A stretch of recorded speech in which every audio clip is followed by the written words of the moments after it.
இறுதியாக பருவ காலத்திற்கு ஏற்றார் போல் பறந்து படையெடுத்து வருகின்ற வெட்டுக்கிளி கூட்டம் அல்ல மறுமலர்ச்சி திமுக. மரத்திற்கு ஏற்றார் போல் நிறத்தை மாற்றிக்கொள்கின்ற பச்சோந்தி கூட்டம் அல்ல மறுமலர்ச்சி திமுக. சாம்பல் பூத்துவிட்ட வெறும் சம்பவம் அல்ல, சாகா வரம் பெற்ற சம்பவங்களின் சரித்திரம் என்பதை நிரூபிக்கின்ற வகையில் மறுமலர்ச்சி திமுக என்கின்ற கூட்டுப்புறாவை எத்தனை காட்டு பூனைகள் துரத்தினாலும், மறுமலர்ச்சி திமுக என்கின்ற பாட்டுக்குயிலை எத்தனை பட்டமரத்து கோட்டான்கள் விரட்டினாலும், மறுமலர்ச்சி திமுக என்கின்ற பழந்தின்னின் கிளியை எத்தனை பிணந்தின்னும் கழுகுகள் துரத்தினாலும், மறுமலர்ச்சி திமுக என்கின்ற புயல் மீது எத்தனை முள்ளமன்றிகள் பாய்ந்தாலும் அவற்றையெல்லாம் வெட்டி தூர எரிந்துவிட்டு 31வது ஆண்டிலே இயக்கம் பீடி நடை போடுவதற்கு இன்றைக்கு அச்சாரம் அமைத்து இன்றைக்கும் வழிநடத்தி கொண்டிருக்கின்ற சூனிய தமிழகத்தின் சூரியோதயம் தலைவர் வைகோ அவர்கள் இறுதி பேருரை நிகழ்த்துவார்கள்.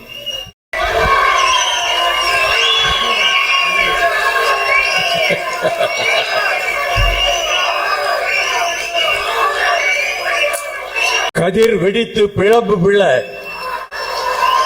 கடல் கொதித்து சூடாற்ற, முழுமைகு நிலப்பரப்பின் முதற்பிறப்பு தோன்றிவிட, நதி வருமுன் மணல் தருமுன் உந்தோன்றி மூத்து 1000 ஆண்டுகளுக்கு இந்த புவியிலே நிலைத்து நிற்க போகிற செந்தமிழே வணக்கம்.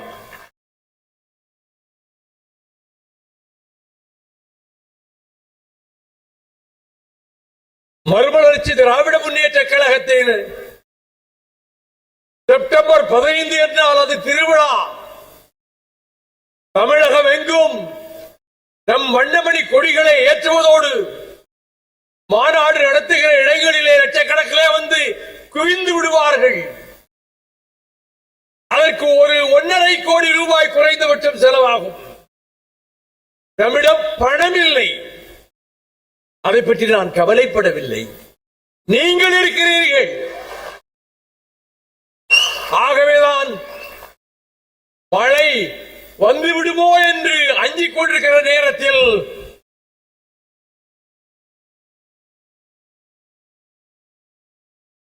கொட்டகை போட்டு நடத்தணும்னா போன தடவை புதூர் பூமிநாதன் மதுரையிலே நடத்தினார். பிரம்மாண்டமான கூட்டம், அலைகடல் அங்கே தழும்பி நிற்பதை போல லட்சக்கணக்கானவர்கள் கூடினார்கள். அதுபோல நடத்துவதற்குரிய பொருளாதார பலம் நமக்கு இல்லை. உங்களை சோதனைக்கு உள்ளாக்க நான் விரும்பவில்லை. இந்த நாடாளுமன்ற தேர்தலிலும் நீங்கள் வசீலித்து கொடுத்த அந்த தொகைதான் தேர்தலுக்கு பயன்பட்டது.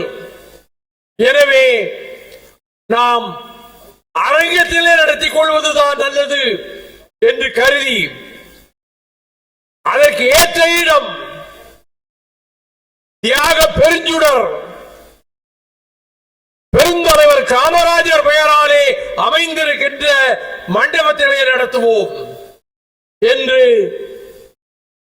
தமிழ்நாடு காங்கிரஸ் கட்சியினுடைய தலைவர் அருமை சகோதரர் செல்வ பெருந்தகையை நான் பார்த்து கேட்டவுடன் என்ன வேணுமோ அதை எடுத்துக்கிடுங்க, உங்களுக்கு கொடுத்தாச்சிலே முடிவு பண்ணிக்கிடுங்க. அதற்கு பிறகு நான் போபண்ணா அவர்களை போய் சந்தித்தேன். அவர் என்னை வர சொல்லிவிட்டு அதற்கு முன்பே வந்து விட்டார். நான் நம்முடைய தோழர்களோடு எல்லாம் போனேன். இந்த நிகழ்ச்சியிலே இடம்பெற்றிருக்கின்ற சென்னை மண்டலத்தினுடைய டலகர்த்தர்கள், மாவட்ட செயலாளர்கள், அவர்கள் எல்லோரும் என்னோடு வந்தார்கள். இந்த இடத்திலே இந்த மண்டபத்திலே நடத்த வேண்டும் என்கிற போது உணர்வு பூர்வமாக தன்னலம் கருதாத ஒரு மாபெரும் தலைவனின் பெயரால் அமைக்கப்பட்டிருக்கக்கூடிய மண்டபத்திலே காலமெல்லாம் காங்கிரஸ் கட்சியை திராவிட இயக்கம் முன்பு எதிர்த்து வந்தாலும் இன்றைய அரசியல் சூழலில் இந்துத்துவ சக்திகள், சனாதன சக்திகள் ஒவ்வொரு மாநிலமாக காவு கொடுத்துக் கொண்டே வருகின்ற அந்த சக்திகள் காஷ்மீரை துண்டு துண்டாக்கி விட்டார்கள், 3 துண்டுகள் ஆக்கி விட்டார்கள். அன்றைக்கு பண்டித நேரு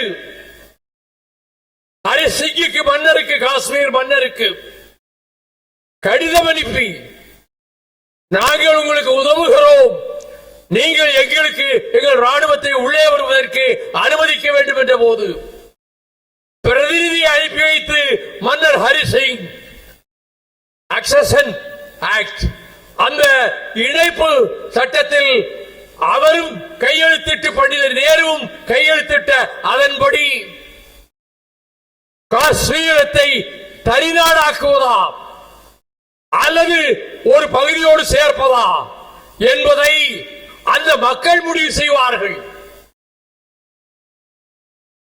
மாநில சுயாட்சி என்று சொல்கிறோமே, அதை போல சுய நிர்ணய உரிமையை அவர்கள் தீர்மானிப்பார்கள்.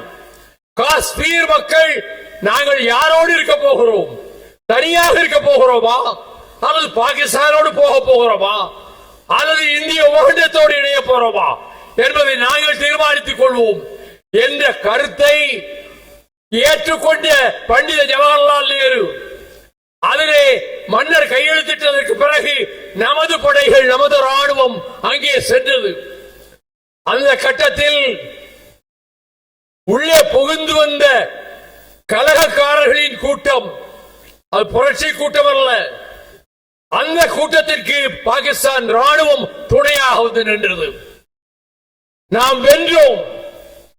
அதற்கு பிறகு உலக சமாதானத்தை நாடிய மனிதருள் மாணிக்கம் ஆசிய ஜோதி பண்டித ஜவஹர்லால் நேரு இதோடு யுத்தத்தை நிறுத்திக் கொள்வோம் என்று சொல்லிவிட்டு அதற்கு பிறகு பொது வாக்கெடுப்பு நடத்துவோம். அந்த பொது வாக்கெடுப்பில் அந்த மக்கள் என்ன முடிவெடுக்கிறார்களோ அதை ஏற்றுக்கொள்வோம் என்றுதான் நேரு உறுதிமொழி கொடுத்தார். நேரு இன்றைக்கு இல்லை. அருமைமகள் அவருக்கு பிரியதர்ஷினி இந்திரா இன்றைக்கு இல்லை. வல்லபாய் பட்டேலும் இல்லை. ஆனால் RSS கூட்டத்திற்கு வல்லபாய் பட்டேல் வக்காலத்து வாங்கினார். அதனுடைய விளைவாகத்தான் அவர்கள் அரசியல் சட்டத்தில் காஷ்மீர் தனித்தன்மையை பாதுகாக்கிற பிரிவை நீக்கிவிட்டார்கள். நானும் இன்றைக்கு பாராளுமன்றத்திலே இருந்தேன், ராஜ்யசபாவிலே இருந்தேன், கடுமையாக நான் போராடினேன்.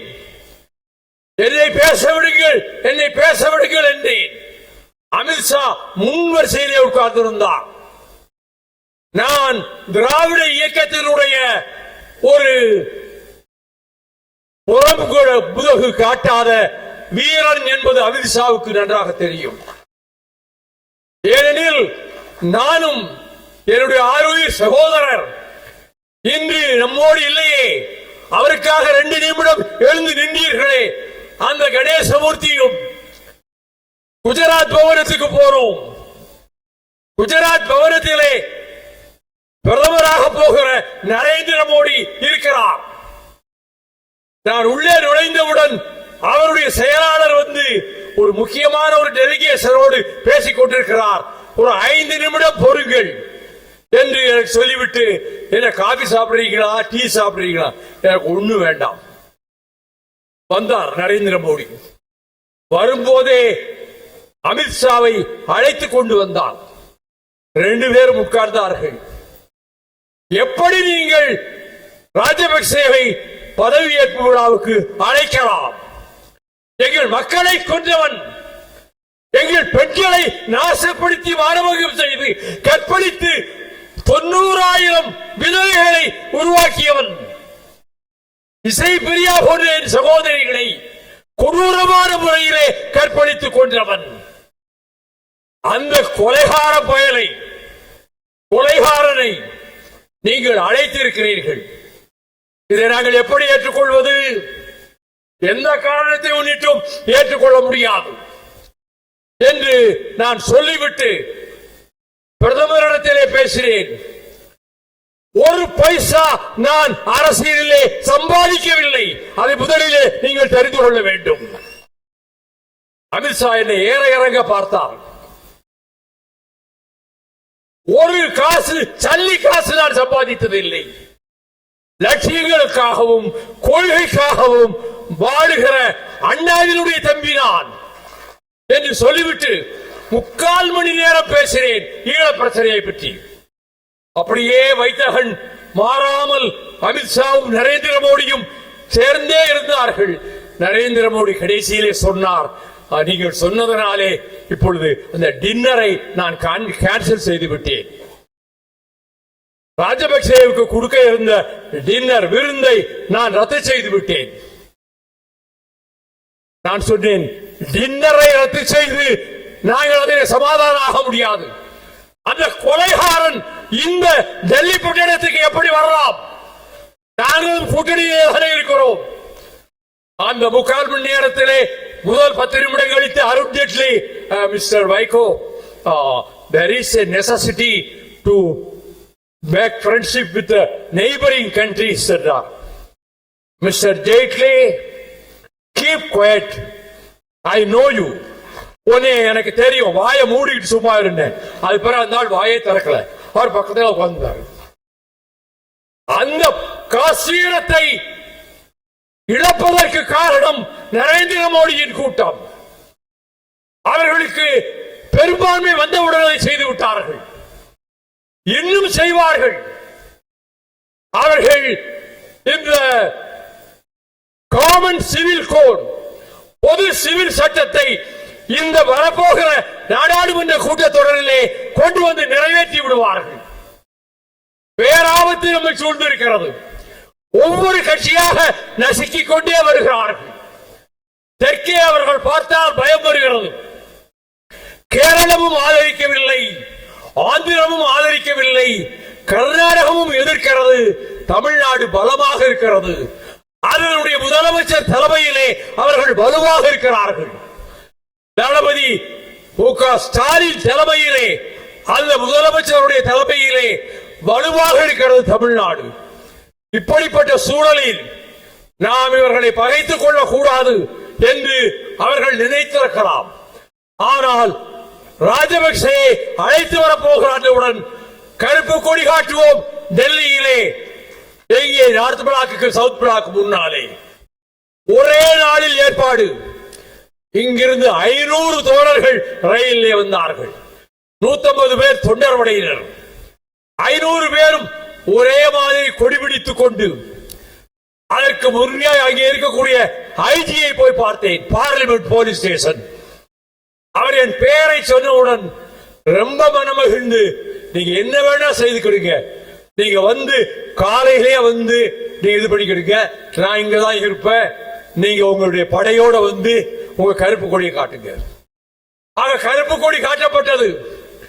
அவர் பஞ்சாப் முதலமைச்சர், அகாலி தளத்தினுடைய தலைவர் பிரகாஷ் சிங் பாதல் என்னிடம் கேட்டார், நீங்கள் கருப்பு கொடி காட்டியதை நான் தொலைக்காட்சியிலே பார்த்தேன் என்று சொன்னார்.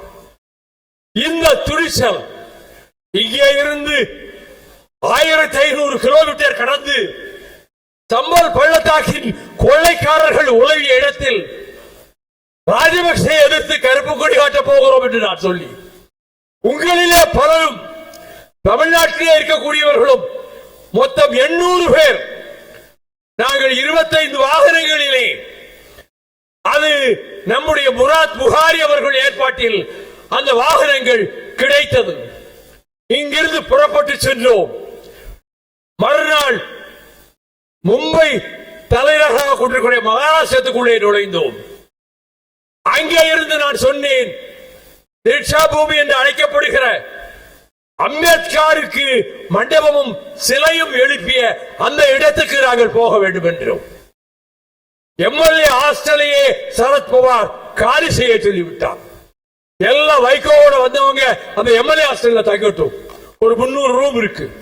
ஒவ்வொரு ரூம்லயும் ஏசி,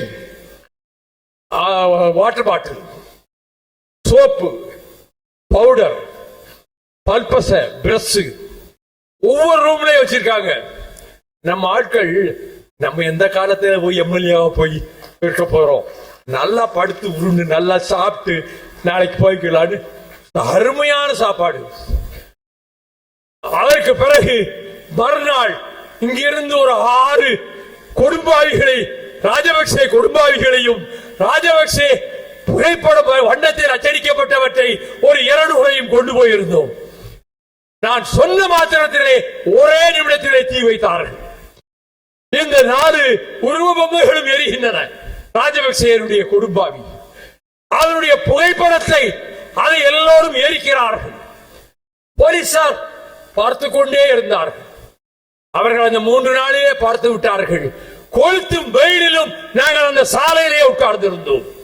என் பக்கத்திலே கணேசமூர்த்தி உட்கார்ந்திருந்தார். இங்கேயே உட்கார்ந்து முதல் நாள் அவர் தான் சொன்னார். அங்கேயே இருந்தோம். அப்பொழுது கொடும்பாவிகள் எரிவதை பார்த்து போலீசார் வந்தார்கள். வேற என்ன வச்சிருக்கீங்களான்னு கேட்டார்கள். ஒன்றும் பயப்படாதீங்க, உங்க முதலமைச்சருக்கு எந்த தொந்தரவும் கொடுக்க மாட்டேன்.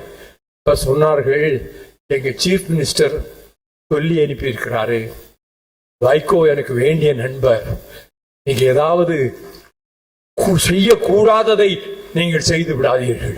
அவர்கள் என்ன நோக்கத்துக்கு வந்திருக்கிறார்களோ அதை வந்து நிறைவேற்றி விட்டு போகட்டும் என்றார். அந்த நேரத்தில் காஷ்மீரம் கைவிட்டு போகும் என்று நான் நினைக்கவில்லை என்று போய்விட்டது. இப்பொழுது போகிறோம், என்ன சட்டங்களை கொண்டு வர போகிறார்களோ தெரியவில்லை. ஆனால் தனி பெரும்பான்மை கிடைக்கவில்லை. பாரதிய ஜனதா கட்சிக்கு தனி பெரும்பான்மை கிடைக்கவில்லை. ஆனால் வரப்போகிற தேர்தல்களில் ஜெயிக்காத இடங்களிலும் ஜெயிக்க வேண்டும் என்று திட்டமிடுகிறார்கள். அது முதல் குறி தமிழ்நாடு தான். ஆகவே இங்கே நம்முடைய கூட்டணிக்கு, இந்தியா கூட்டணிக்கு இங்கே தமிழ்நாட்டிலே தலைமை தாங்குகிற நம்முடைய முதலமைச்சர் தளபதி ஆர்வீர் சகோதரர் மு க ஸ்டாலின் அவர்கள் தலைமையில் ஆட்சியும் சிறப்பாக நடக்கிறது. எதிரிகள் கொட்டம் ஒடுக்கப்படுகிறது. நான் ஒன்றை சொல்லிவிடுகிறேன், உங்களை வைத்துக் கொண்டே எந்த காரணத்தை முன்னிட்டும் நாங்கள் முதுகிலே குத்துகிற காரியத்தை செய்ய மாட்டோம். எந்த காரணத்தை முன்னிட்டும் இந்த கூட்டணியை விட்டு விலகும் எண்ணம் எவருக்கும் இல்லை. திராவிட இயக்கத்தை வலுப்படுத்த வேண்டும் என்றால் நம்முடைய பலத்தையும் சேர்த்து திமுகவுக்கு கொடுக்க வேண்டும். நமக்கு ஒரு வலிமை இருக்கிறது.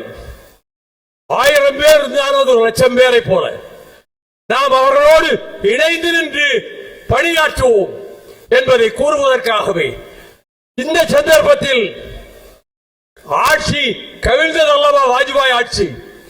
நம்பிக்கை தீர்மானத்திலே 1 ஓட்டு வித்தியாசத்திலே வாஜ்பாய் அரசு கவிழ்ந்தது. வெற்றிவேல் வந்திருக்கிறார், கன்னியாகுமரி மாவட்ட செயலாளர். அவருக்கு நாகர்கோவில் இருந்து போன் பண்ணுகிறார், வந்து அறிவிச்சிருக்கிறாங்க, கன்னியாகுமரி மாவட்டமே ஸ்தம்பிச்சு விடும், நடக்கக்கூடாத காரியங்கள் நடக்கும், நீங்க தான் எப்படியாவது இந்த மணிமண்டபத்துக்கு அனுமதி வாங்கி கொடுக்கணும் என்று என்னிடம் சொன்னார்கள். நான் வாஜ்பாய் அவர்களுடைய அறைக்கு சென்றேன். போன உடனே அந்த செக்ரட்டரி நம்மளை உள்ள விட்டுருவாரு, அப்பாயின்மெண்ட் எல்லாம் அதுக்கு தேவையில்லை. நான் உள்ள போனேன். காமராஜர் எவ்வளவு பெரிய தலைவர், டாலஸ்ட் லீடர். அவர் பெயர்ல மகாத்மா காந்திக்கு மண்டபம் இருக்கிறதுக்கு பக்கத்துல ஒரு மண்டபம் கட்ட வேண்டும் என்று அனைத்து கட்சியினரும் அனைத்து மக்களும் முடிவு செய்து அதற்கு அனுமதி இல்லை என்று மத்திய சர்க்கார் சொல்லிவிட்டது என்று மாநில சர்க்காரும் தகவல் தெரிவித்ததால் அங்கே பந்து நடக்க போகிறது. பெரும் விபரீதம் ஏற்பட்டு விடும் என்று இப்ப நான் என்ன செய்யணும், அனுமதி கொடுக்க சொல்லுகிறேன். சுப்ரீம் கோர்ட்ல ஒரு தீர்ப்பு இருக்கு, 500 மீட்டருக்குள்ள கடற்கரையில இருந்து எந்த கட்டிடமும் கட்டக்கூடாது என்று. அங்கே சுரேஷ் பிரபு அந்த துறை அமைச்சர், அவருக்கு அவரே போன் பண்ணார், பிரைம் மினிஸ்டர் வாஜ்பாயை போன் பண்ணார். நான் வைகோவை ஒரு முக்கியமான காரணத்துக்காக உங்களிடம் அனுப்பி வைக்கிறேன், அவர் கேட்டதை செய்து கொடுங்கள் என்று சொன்னார். நான் உடனே அவருடைய அறைக்கு சென்றேன். அவர்தான் அனுமதி கொடுக்க வேண்டும். விஷயத்தை சொன்னேன். நீங்கள் வருவதற்கு முன்பே நீங்கள் எதற்காக வருகிறீர்கள் என்று தெரிந்து கொண்டேன். சுப்ரீம் கோர்ட் தீர்ப்பு இருக்கிறது, ஆகவே நான் எப்படி கொடுக்க முடியும் என்றார். நீங்கள் ஒரு தீர்மானத்தை போட்டு கொடுங்கள். சுப்ரீம் கோர்ட் தீர்மானங்கள் எல்லாவற்றையும் இந்த ஆட்சி ஏற்றுக்கொள்கிறதா? நீங்கள் அனுமதி கொடுத்தால் போதும் என்றேன். கண்டிப்பாக செய்கிறேன், நாளை காலை 10 மணிக்குள்ளாக உங்களுக்கு அனுமதியை தருகிறேன் என்றார். நான் அங்கிருந்து வெற்றிவேலுக்கு போன் செய்தேன். மறுநாள் பந்த் நடத்த வேண்டும், உங்களுக்கு நாளைக்கு 11 மணிக்குள்ள அனுமதி நான் அனுப்பி வச்சிருவேன். மறுநாள் காலை 10 மணிக்கே போய்விட்டேன் அமைச்சருடைய அறைக்கு. அங்கிருந்து அனுப்புவதற்கு அந்த மின் இணைப்பு வேலை செய்யவில்லை. நான் தொலைபேசியிலே சொன்னேன், மத்திய சர்க்கார் அனுமதி கொடுத்து விட்டது. இங்கே சட்டமன்றத்திலே முதலமைச்சரை டாக்டர் கலைஞர் அவர்களை கேட்டார்கள். அனுமதி கிடைக்குமா கிடைக்காதான்னு தெரியாது, ஆனா கிடைக்கும்னு சொன்ன நபர் சொன்னவருடைய வார்த்தையை நான் நம்புகிறேன். என்ன இருந்தாலும் அந்த பாசம் போகுமா? என் பேர் சொல்லாம இது அனுமதிக்காக முயற்சித்து அறிக்கை கொடுத்திருக்கிறாரே, அவர் பொய் சொல்ல மாட்டார்.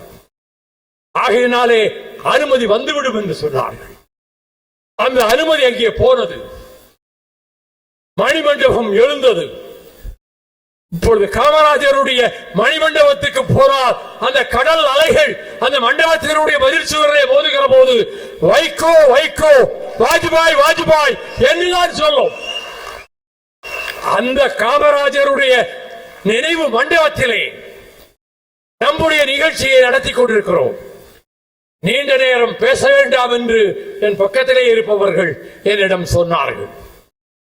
இப்படி ஒரு சந்தர்ப்பத்தில் உங்கள் திருமுகங்களை காண்கிற ஒரு அரிய வாய்ப்பில் நான் உங்கள் முன்னாலே நின்று கொண்டிருக்கிறேன். அனைவருடைய பெயர்களையும் சொல்வதற்கே 5 நிமிடம் ஆகிவிடும்.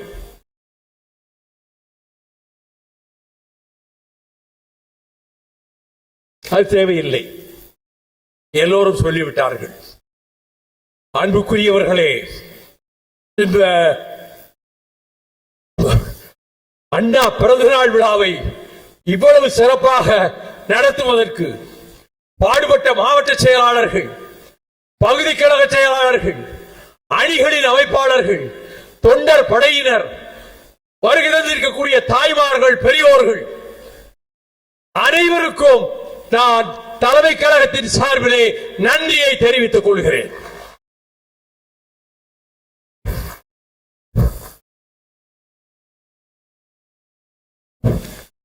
இங்கே இந்த விழாவை நடத்தியதற்கு காரணம் பொதுநல நோக்கோடு நமக்காக இந்த இடத்தை தருகின்ற மனப்பான்மை இன்றைய காங்கிரஸ் கட்சியிடம், தமிழ்நாடு காங்கிரஸ் கட்சியிடம் இருக்கிறது என்பதை தெரிவிப்பதற்காகத்தான் நான் இதை சொன்னேன். காமராஜரினுடைய பெருமையை சொன்னேன். நான் காமராஜரை நான் 10 வயதாக இருக்கிற போது என் வீட்டிலே பார்த்தவன். அவர் முதலமைச்சரானவுடன் தென் மாவட்டங்கள் சுற்றுப்பயணத்தில் முதலில் வந்தது என்னுடைய கிராமத்தில் இருக்கக்கூடிய என் பாட்டர் கட்டிய 3 அடுக்கு மாளிகைக்குத்தான் வந்தார். அப்பொழுது அவர் வருகிற போது எல்லா காங்கிரஸ் தலைவர்களும் வந்திருந்தார்கள். சிவகாசியிலிருந்து பெரிய சமையல்காரர்களை கொண்டு வந்து அசைவ விருந்து பிரமாதமா செய்தாச்சு. அப்படி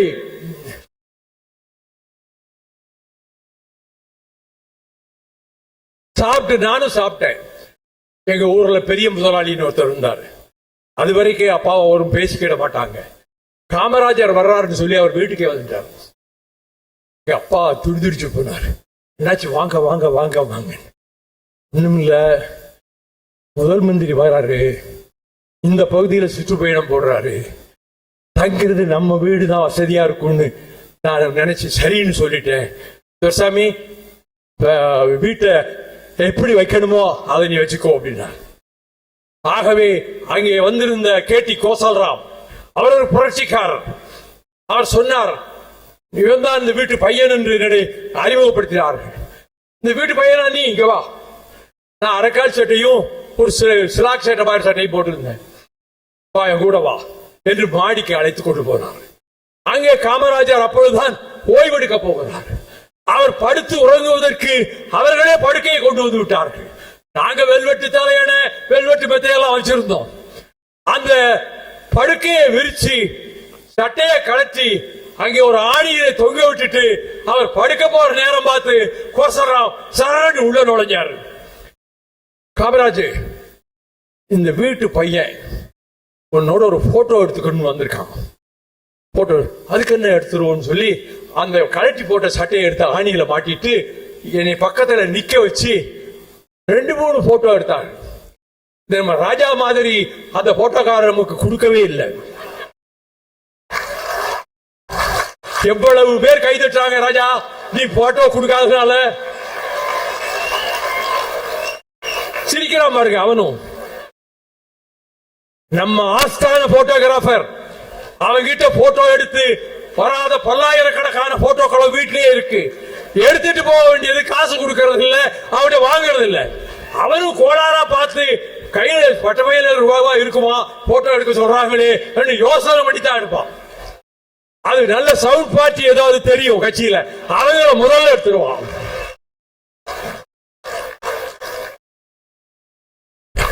ஆகவே அத்தகைய சிறப்புக்குரிய நாளில், பேரறிஞர் அண்ணா அவர்களினுடைய பிறந்த நாளில் இந்த அருமையான கருத்தரங்கத்தையும் பட்டிமன்றத்தையும் நாம் இங்கே நடத்தி இருக்கின்றோம். ஆகவே இந்த வரப்போகிற தேர்தல் மிக முக்கியமான தேர்தல். நம் எதிர்காலத்தை தீர்மானிக்க போகிற தேர்தல். நம் எதிர்காலம் என்றால் மறுமலர்ச்சி திமுகவின் எதிர்காலம் அல்ல, தமிழ்நாட்டின் எதிர்காலத்தை, திராவிட இயக்கத்தின் எதிர்காலத்தை தீர்மானிக்க போகிற தேர்தல். இந்த தேர்தலில் மிகப்பெரிய வெற்றியை திராவிட முன்னேற்ற கழகத்தின் தலைமையிலான இந்தியா கூட்டணி பெற வேண்டும். அது அவர் சொல்லிட்டார். செத்தால் நான் சின்னத்தை மாத்தி நிக்க மாட்டேன், உங்க சின்னம் தான் வேணும்னு அவனே கொடுத்துட்டான் எலெக்ஷன் கமிஷன்ல. அது எந்த சின்னத்தை தேர்ந்தெடுக்கிறது நான் கேட்டேன். நான் வேற 2-3 சின்னத்தை சொன்னேன். அதெல்லாம் தீப்பெட்டின்னா நம்ம தாய்மார்களுக்கு தெரியும், எல்லாருக்கும் தெரியும். தீப்பெட்டியை கேளுங்க. அது மாதிரி வேற அடையாளம் உள்ள எந்த சின்னமும் இல்லைன்னு. இப்படி இருந்தும் 14,000 பேரு பிஸ்கட்டுக்கு ஓட்டு போட்டிருக்காங்க. அது தீப்பெட்டி மாதிரியே இருக்கு அந்த ஓட்டர் பாக்ஸ் சீட்ல. ஆகவே அப்படிப்பட்ட நிலையில் இன்றைக்கு திராவிட முன்னேற்ற கழகத்தின் தலைமையிலே நாம் பணியாற்றிக் கொண்டிருக்கிறோம். மிகச் சிறந்த பணியை நாம் செய்து கொண்டிருக்கிறோம். திராவிட இயக்கத்தினுடைய அடிநாதமான கொள்கைகளை காத்திருக்கிறோம். ஆகவே அப்படிப்பட்ட அண்ணா அவர்கள் 1967 மார்ச் 1ஆம் தேதி ஓட்டு எண்ணப்படுகிறது. திமுக ஜெயிக்கிறது. பெருந்தலைவர் காமராஜர் தோற்று போகிறார். அப்படி அந்த ஓட்டு எண்ணிக்கை 1ஆம் தேதி வந்தது, மார்ச் 1. அன்றைக்கே அண்ணா அவர்கள் பொதுக்குழுவை கூட்டிவிட்டார்கள். சட்டமன்ற உறுப்பினர்கள் கூட்டத்தை கூட்டிவிட்டார்கள். எல்லோரும் சேர்ந்து அண்ணாவை சட்டமன்றத்தின் தலைவராக தேர்ந்தெடுத்தார்கள். 2ஆம் தேதி காலையில அண்ணா அவர்கள் ராஜ்பவனிலே இருக்கிற கவர்னர் உஜல் சிங், அற்புதமான மனிதர், அவரை போய் பார்ப்பதற்கு அண்ணா போய்விட்டார். 2ஆம் தேதி மத்தியானம் வந்தது. கலைஞர்கிட்ட சொன்னார், நீங்க நாவலரையும் அன்பிலையும் கூட்டிட்டு வீட்டுக்கு வந்துருங்க. அதே மாதிரி டாக்டர் கலைஞர், டாக்டர் நாவலர், அண்ணன் அன்பில் தர்மலிங்கம் வீட்டுக்கு வந்துட்டாங்க. 2 மணிக்கு மேல கார்ல புறப்படுறாங்க. எல்லாரும் காஞ்சிபுரத்துக்கு தான் அண்ணா போறார் போல இருக்கு அப்படின்னு நினைச்சுக்கிட்டு இருக்காங்க. கார் செங்கல்பட்டை கூட தாண்டல. கார் போகும்போதே நேரா தெற்க பார்த்து போட்டுட்டார். தெற்க பார்த்துன்னா திருச்சிக்கு போ. நேரா கார் திருச்சிக்கு வந்தது. பெரியார் மாளிகை முன் வந்து நின்றது. அதுக்குள்ள ஓடி போய் பணியம்மையார் சொல்லிவிட்டார், அண்ணா வர்றாரு என்று. அண்ணாவும் கலைஞர் நாவலரும் அன்பிலும் உள்ளே செல்கிற பொழுது தந்தை பெரியார் தலைகை விழுந்தவாறு உட்கார்ந்திருந்தாராம். பக்கத்திலே போய் ஐயா நல்லா இருக்கீங்களா என்று அண்ணா கேட்ட பிறகுதான் விசாரித்துக் கொண்டு நான் சுகமா இருக்கேன், நீங்க நல்லா இருக்கீங்களா என்று கேட்டிருக்கிறார். இது எப்போ? 2ஆம் தேதி சாயங்காலம். 3ஆம் தேதி அவர் சொல்றார், 6ஆம் தேதி பதவியேற்பு செய்ய போறேன். மார்ச் 6ஆம் தேதி அவர் முதலமைச்சராக பதவி பிரமாணம் செய்து கொண்டார் அண்ணா. இந்த சந்திப்பை பற்றி அதற்கு பிறகு ஒரு நாள் பெரியார் மணியம்மையும் பக்கத்திலே வைத்துக் கொண்டு வீரமணியையும் பக்கத்திலே வைத்துக் கொண்டு சொல்கிறார், என்னப்பா என்ன திடீர்னு வந்துட்டாரு, இன்னும் ஓடல, நான் தலை விழுந்து உட்கார்ந்து இருந்தேன்.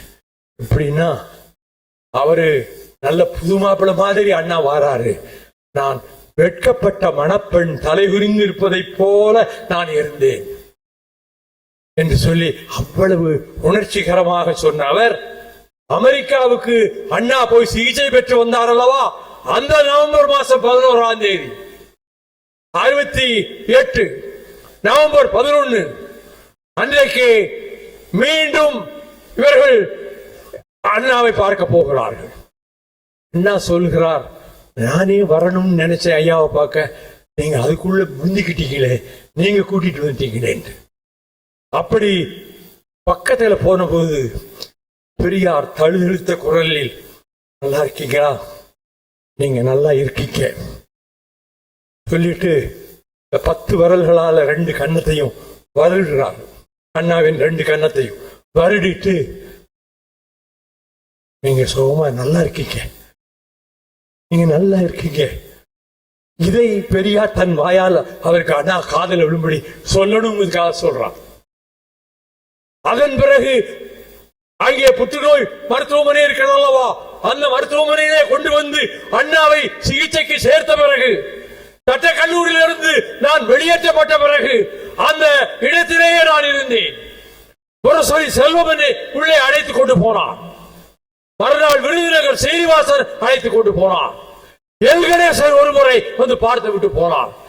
காலேஜிலையும் சஸ்பெண்ட் பண்ணியாச்சு, இங்கே இருந்துரும் சொல்லி இருந்துட்டு நைட்ல போய் லா காலேஜ் ஹாஸ்டல்ல 2 கைலி 2 சட்டை 2 வேட்டி எல்லாம் எடுத்து வச்சுக்கிட்டு திரும்ப போய் அங்கே விட சொல்லிட்டேன். அங்கே எம்ஜிஆர் பிக்சர்ஸ் வேன் ஒரு மணி நேரத்துக்கு ஒரு வந்துகிட்டு இருக்கும். அதான் சாப்பாடு எல்லாருக்கும், டாக்டர்கள் நர்ஸுகள் எல்லாருக்கும். அதுல சிற்றுண்டி அதுலதான், டீ முழு நேரமும் கொடுத்துக்கிட்டு இருந்தாங்க. அப்போ அந்த பயில்வான்கள் எல்லாம் பாடி கார்ட்ஸ் எம்ஜிஆருக்கு. அவங்க கிட்ட நான் கேட்டேன், இவ்வளவு பெரிய பயில்வான்களா நீங்க இருக்கீங்க, எப்படிங்க நீங்க சுட விட்டீங்க ராதாவை, அண்ணனை சுட விட்டீங்க?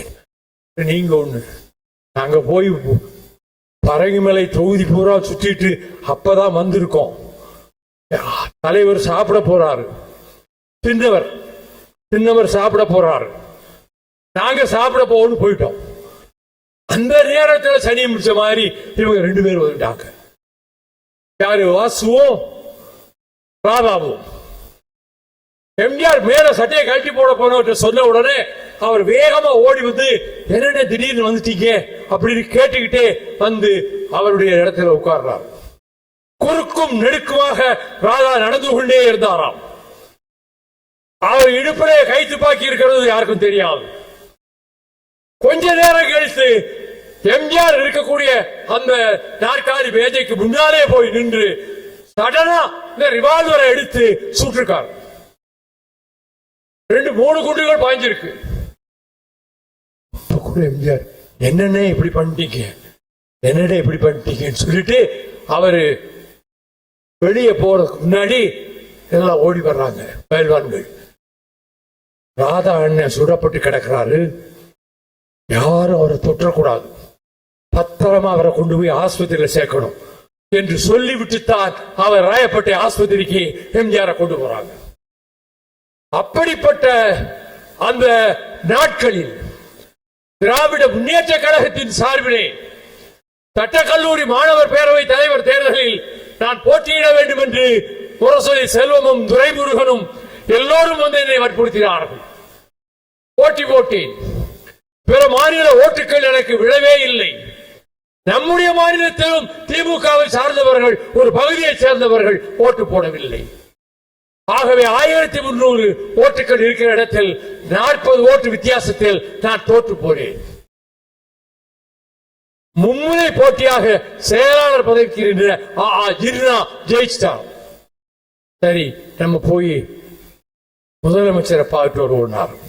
நாங்க போனோம், அண்ணா விட்டு போனோம். மாடியில் தான் இருந்தார். அவர் ஜெயிச்சதை சொன்ன உடனே தட்டி கொடுத்தார். அப்புறம் அவரே சொன்னாரு, கோபால்சாமி ஜெயிக்கல, 40 ஓட்டுல தோத்து போயிட்டாரு.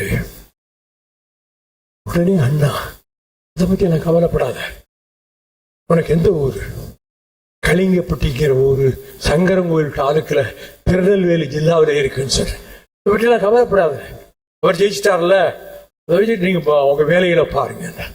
அப்படி அந்த காலகட்டத்தில் அண்ணா அவர்களை திரும்ப அவர் ஆஸ்பத்திரியிலிருந்து திரும்ப வந்தார்களா ட்ரீட்மெண்ட் எடுத்துக்கிட்டு, அப்ப நாங்க பார்க்க போறோம் சட்டக்கல்லூரி மாணவர்களும் நானும். அப்பொழுது அந்த ஜன்னல் ஓரத்தில் அங்கதான் நுங்கம்பாக்கத்துல ஒரு சின்ன ஜன்னல் இருக்கு, அதை திறந்து வச்சுட்டு பக்கத்துல உட்கார்ந்து இருக்காரு. முண்டா பனியன்ல துணியிலேயே தச்ச பனியன் அதான் போடுவாரு, போட்டு ஒரு 4 முளை வேஸ்ட் அதை கட்டிக்கிட்டு ஒரு மூலையில உட்கார்ந்து இருக்காரு அண்ணா. நாங்க 10-15 பேரு எல்லாரும் உட்காருங்கப்பா, எல்லாம் லா காலேஜ் ஸ்டூடெண்ட்ஸா, நீங்க சரி உட்காருங்க. எல்லாம் உட்கார்ந்து இருக்கும் போதுதான் அது என்ன புத்தகம் கையில வச்சிருக்கேன்னு என்னைய பார்த்து கேட்டாராண்டா.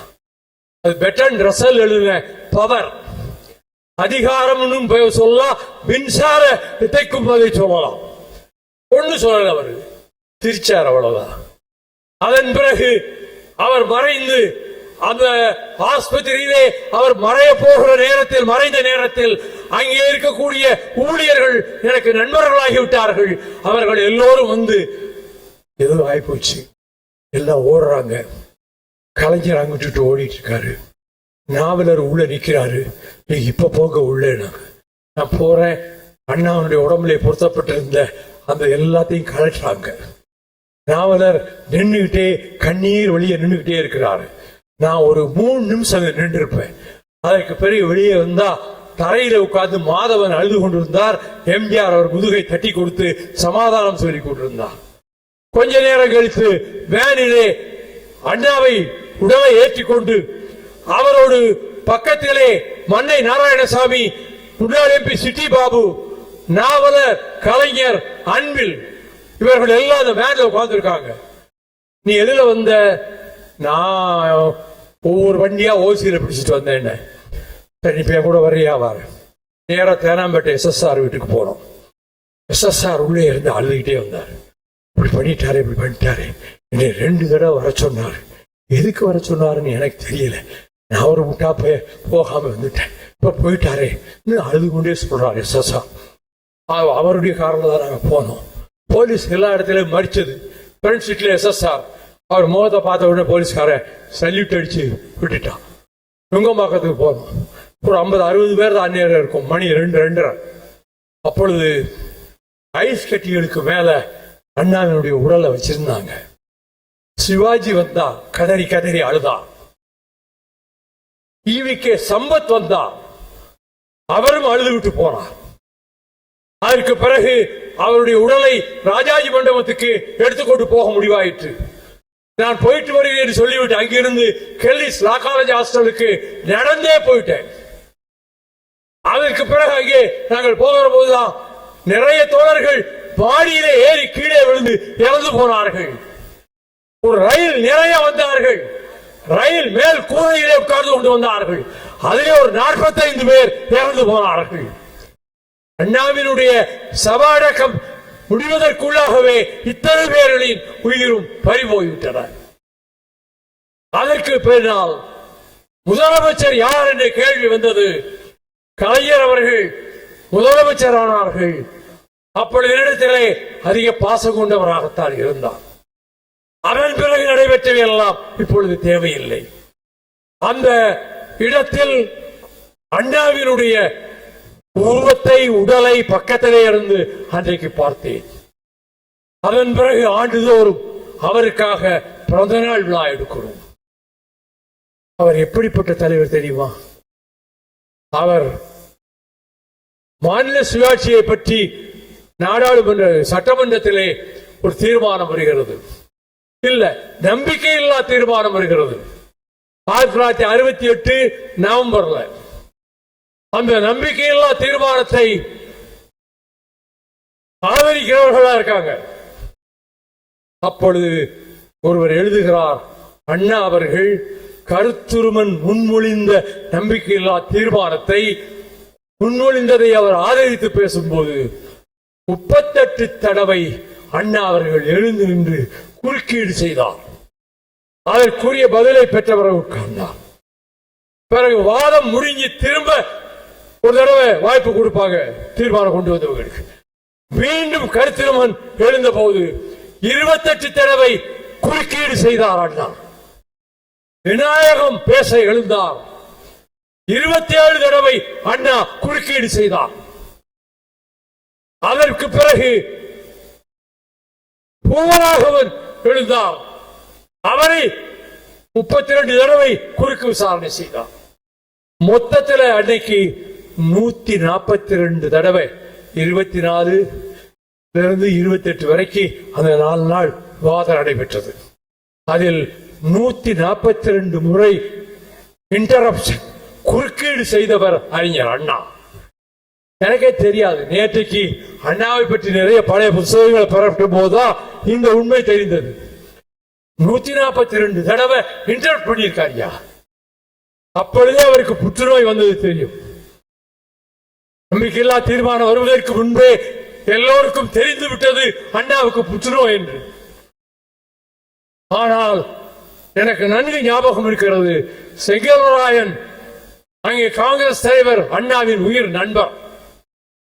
அவர் அங்கே வந்தபோது நான் வெளியிலே நின்றேன். அவர் உள்ளே போய் அண்ணாவை பார்த்து ஒரு 5-10 நிமிஷம் பேசிட்டு வெளியே வந்தார். நான் என்ன சொன்னாங்க அப்படின்னு கேட்டேன். நல்ல ரெஸ்ட் எடுக்கணும் நீங்க, நல்ல ஓய்வு எடுக்கணும் நீங்க. நான் அண்ணா கிட்ட சொன்னேன். நான் சிரிச்சுக்கிட்டு, what rest mister Sengalrayan except eternal rest. என்ன ஓய்வு எடுக்க சொல்றீங்க? இனிமேல் எனக்கு என்ன ஓய்வு? இனி நிரந்தர ஓய்வு தான் எனக்கு, எக்ஸப்ட் இட்டர்னல் ரெஸ்ட். அதுதான் நடக்க போகுது. அதுபோல அண்ணா உருவாக்கிய இயக்கத்தை சிதைக்க முடியாது. அது பல கூறுகளாக இன்றைக்கு இருக்கலாம். ஆனால் இப்பொழுது திராவிட முன்னேற்ற கழகம் தலைமை வகித்து செல்கிறது. நல்ல ஆரோக்கியமான முறையிலே கொண்டு செல்கிறார்கள். நாம் நம்மை பொறுத்தமட்டில் நம் இயக்கம் உருவான கதையெல்லாம் உங்களுக்கு தெரியும். எப்படி நான் வெளியேற்றப்பட்டதனால் இந்த கட்சி உருவானது. 5 பேர் தீக்குளித்தார்கள். ஆனால் இந்த சந்தர்ப்பத்தில் நான் ஒன்றை சொல்லிக்கொள்ள விரும்புகிறேன். அவர் அண்ணா அவர்கள் மறைந்ததற்கு பிறகு அவருக்கு நினைவு சின்னம் எல்லாம் எழுப்பியாச்சு. பக்கத்திலேயே எனக்கு இடம் வேணும்னு கேட்ட கலைஞருக்கும் பக்கத்திலேயே நினைவாலயம் அமைத்து விட்டார்கள். நாம் அண்ணாவினுடைய புத்தகங்களை இளைஞர்களுக்கு கொண்டு போய் சேர்ப்போம். தம்பிக்கு கடிதங்கள் எழுதியிருக்கிறாரே, அதை இளைஞர்கள் மாணவர்கள் படிக்கட்டும். எவ்வளவு அற்புதமான தலைவர் அவர். அங்கே சட்டமன்றத்திலே அவர் இவர்கிட்ட பேசும்போது விநாயகன் கேட்கிறாரு, கிருத்தினியில் அவரு இங்கே ஆடி கிருத்திகைக்கு பல்லாயிரக்கணக்கான மக்கள் திருத்தணிக்கு வருவாங்க. முதலமைச்சர் அவர்கள் அதுக்கு முன்பாகவே அந்த தண்ணீர் திட்டத்தை நிறைவேற்றி வச்சிடணும் என்று சொன்னார். விநாயகம் உட்கார்ந்த உடனே அண்ணா எந்திரிச்சாரு. தம்பிக்கு ஒரு மண்டபம் கட்டணுங்கிறதுல அண்ணனுக்கு எவ்வளவு ஆர்வம் பார்த்தீங்களா? தம்பி பேர் விநாயகம், அண்ணன் என்ன பிள்ளையாரு. பிள்ளையாரு எவ்வளவு வருத்தப்படுறாரு என்று சொல்லி அண்ணா அங்க பேசி சிரிக்க வைக்கிறார். ஆகவே தோழர்களே, நீங்கள் இப்பொழுது சென்று கொடி ஏற்ற வேண்டிய இடங்களில் எல்லாம் கொடியேற்றுங்கள். அதைத்தான் முதன்மை செயலாளர் கேட்டார். கொடியேற்றுங்கள். ஒரு ஊரில் கொடி இருந்தால் தான் அங்கே மதிமுக இருப்பதாக அர்த்தம். கொடியே இல்லையா, உங்க ஊரில் நம்ம கட்சியே இல்லைன்னு அர்த்தம். கொடியேற்றுங்கள். இந்த மாதிரி விழாக்கள் வருகிற பொழுது ஆங்காங்க நடத்துங்கள். இனி உங்களுக்கு சிரமம் கொடுக்க மாட்டேன். நானும் தலைமை நிர்வாகிகளும் இங்க இருக்கிற இடத்துல சொல்கிறேன், உங்களுக்கு செலவு வைக்க மாட்டோம். அவசரமா எந்திரிச்சு போறாரு அவரு, பஸ்ஸுக்கு போகணும்ல. அது பேரே தெரியும் எனக்கு, ஈஸ்வரன். முதுக பார்த்தே பேரை சொல்லியிருப்பேன் நான்.